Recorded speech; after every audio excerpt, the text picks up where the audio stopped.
Good People, pemberlakuan pembatasan kegiatan masyarakat atau PPKM darurat dan level 4 yang digelar sejak bulan Juli berhasil menurunkan kasus aktif COVID-19. Bed occupancy rate atau keterisian tempat tidur di rumah sakit terkait COVID-19 pun menurun. Tapi PPKM tak cukup untuk membatasi penyebaran COVID-19. 3T, yakni tes, tracing, dan treatment juga jadi hal yang sangat penting untuk dilakukan untuk mencegah penyebaran. Bahkan salah satu yang ditargetkan pemerintah sekarang adalah isolasi terpusat agar klaster keluarga bisa dicegah. Kita akan bahas soal pentingnya 3T hari ini. Bersama saya sudah ada Bapak Kusmedi Priharto, Ketua Subbidang Tracing Penanganan Kesehatan Satgas COVID-19. Selamat siang, Pak Kus. Selamat siang, Mbak. Iya, alhamdulillah Pak Kus juga. Pak Kus, ini mungkin banyak juga masyarakat yang ingin bertanya-tanya setelah 3M yang kemudian jadi 5M. Sekarang ada 3T. 3T ini apa, Pak Kus? Jadi 3T itu adalah testing, tracking, dan treatment. Sebenarnya testing dan tracking ini adalah tombak utama ya daripada masalah wabah. Kenapa? Karena wabah itu cara mencegahnya adalah menemukan kasus itu dengan cepat, kemudian dilakukan karantina atau isolasi, bisa isolasi mandiri ataupun terpusat, sehingga orang yang sakit itu mudah diobati dan tidak menular ke tempat yang lain. Nah, soal ini nih Pak, ya salah satunya adalah testing tadi kan. Kayaknya kita masih menemukan Pak, banyak orang yang nggak mau dites, alasannya banyak lah. Apakah ini adalah salah satu hambatan dalam pelaksanaan 3T? Ya, jadi memang kita sekarang berubah ya, dengan adanya PPKM Mikro yang awal kemudian konsepnya itu kan kita turunin ke kelurahan, sehingga tracing itu kita lakukan cukup di tingkat kelurahan.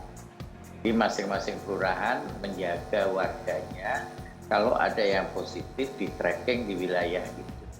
Sehingga kalau ditemukan pasien yang positif bisa isolasi mandiri di rumah kalau kondisinya memungkinkan atau isolasinya terpadu atau terpusat.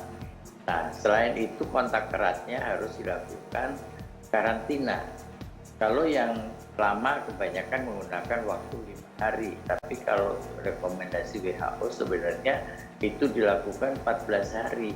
Kenapa 14 hari? Karena setelah 14 hari, walaupun mungkin PCR-nya masih positif atau antigennya masih positif, biasanya sudah tidak menular lagi. Makanya itu kita jangan bermain-main dengan waktu yang kurang dari 14 hari. Oke, Pak Kus, testing ini kan penting, salah satunya adalah terkait data ya Pak ya, terkait data, terkait jumlah yang terpapar COVID begitu. Nah, sejauh ini apakah jumlah testing harian yang dilakukan di Indonesia ini sudah ideal? Kalau testing harian itu yang ideal masih beberapa wilayah ya, DKI, kemudian Jabodetabek beberapa, enggak semuanya juga. Tapi kalau yang di tempat-tempat yang jauh di luar Jawa itu masih kurang ya. Bali cukup bagus juga, tapi yang lainnya masih rendahan. Apa yang harus dilakukan Pak, atau mungkin program yang sudah dilaksanakan untuk menggenjot 3T ini Pak? Ya tadi kita robah ke kecamatan, ke lurah, dan lurah sudah kita bekali dengan pembekalan tentang bagaimana menangani COVID ini yang harusnya dilakukan secara gotong royong. Nggak bisa itu hanya ditimpakan kepada kesehatan saja, tetapi harus dikerjakan oleh semua jajaran, termasuk di dalamnya memberdayakan masyarakat. Artinya masyarakat harus tahu bahwa negara sudah banyak sekali berbuat semuanya, termasuk masing-masing baik itu profesi ataupun institusi yang lainnya. Nah, sekarang dibutuhkan partisipasi masyarakat, karena kita tidak tahu COVID itu sampai kapan, masih panjang perjalanannya, dan kita sudah harus siap dengan hidup berdampingan dengan COVID. Oke, nah berikutnya soal tracing ini Pak. Sebetulnya seperti apa sih Pak tracing yang efektif itu? Jadi mungkin kan kita dengar kabar seseorang yang kontak erat dengan kita positif begitu. Nah, idealnya itu kita harus melakukan apa dan itu waktunya kapan Pak? Apakah di saat hari itu juga ketika kita tahu kita harus langsung PCR atau swab antigen atau gimana ya Pak ya? Ya, menemukan orang yang positif itu harus secepatnya. Kemudian orang yang berjarak 1 atau 2 meter, kurang dari 2 meter lah. Kemudian dalam waktu 15 menit.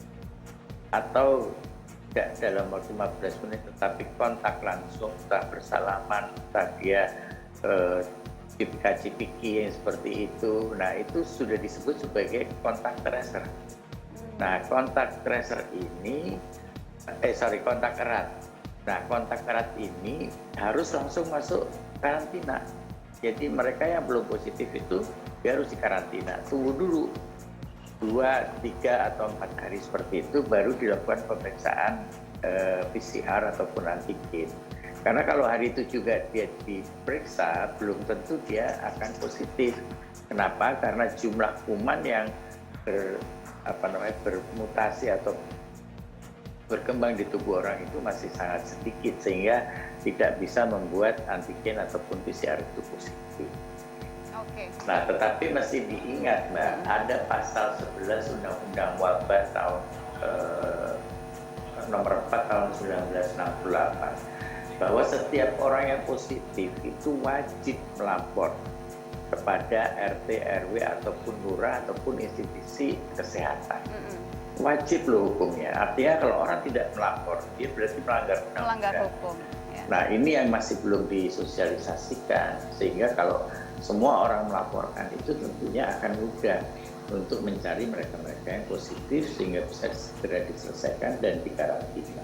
Oke, berarti untuk idealnya atau misalnya sesuai dengan bukan ketentuan ya, tapi kalau misalnya kita tahu ada orang yang terkena COVID, 2-3 hari kita tunggu dulu baru kita tes gitu ya Pak. Jangan langsung tes karena hasil itu tidak akan efektif nanti ya Pak ya. Ya, tetapi orangnya tetap harus karantina. Tetap harus karantina, orangnya harus langsung masuk karantina, nggak boleh keluyuran lagi kemana-mana gitu. Oh, oke, iya, oke baik Pak. Nah berikutnya ini yang terakhir nih Pak, yaitu treatment. Ini kan pemerintah sekarang menganjurkan isolasi terpusat. Isolasi terpusat itu seperti apa Pak Kus? Jadi kan syarat isolasi itu pertama adalah dia harus punya ruang tersendiri, kamar mandi tersendiri, dan jumlah orang yang di dalam rumah itu tidak padat. Nah, masalahnya kayak di Jakarta itu kan banyak sekali orang yang rumahnya berisi lebih dari 5, kadang-kadang sampai 10, bahkan sampai 15 di dalam satu rumah. Itu sudah secara bentuk ataupun secara komunitas sudah tidak memungkinkan.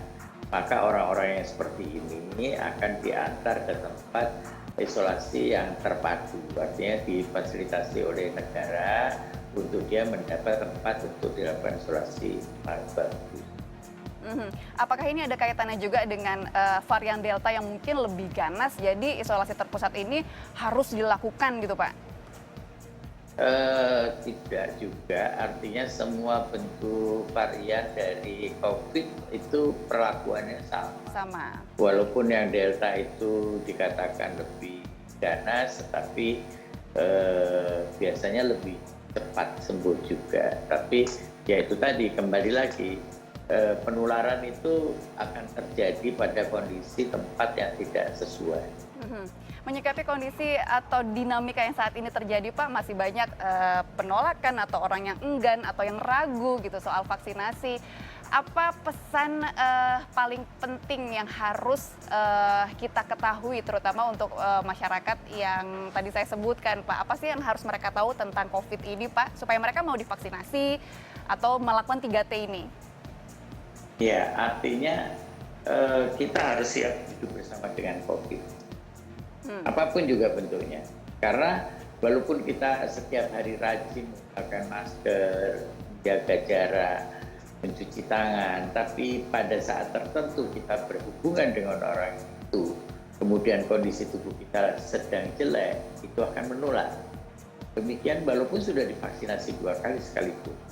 Tetapi vaksinasi kan tidak membunuh kumannya. Dia meningkatkan daya tahan tubuh orang itu. Jadi yang paling penting adalah menggunakan 3M dengan benar, perlakuan itu.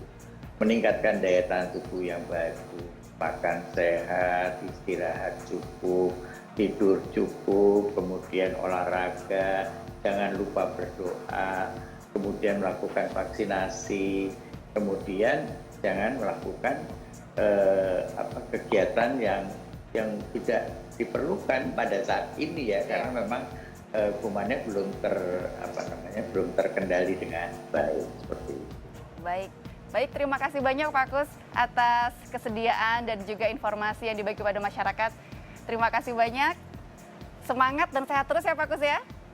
Amin. Moga-moga semua bisa segera kita selesaikan dan kita sudah siap hidup berdampingan dengan COVID. Baik, terima kasih. Selamat siang Pak Kus.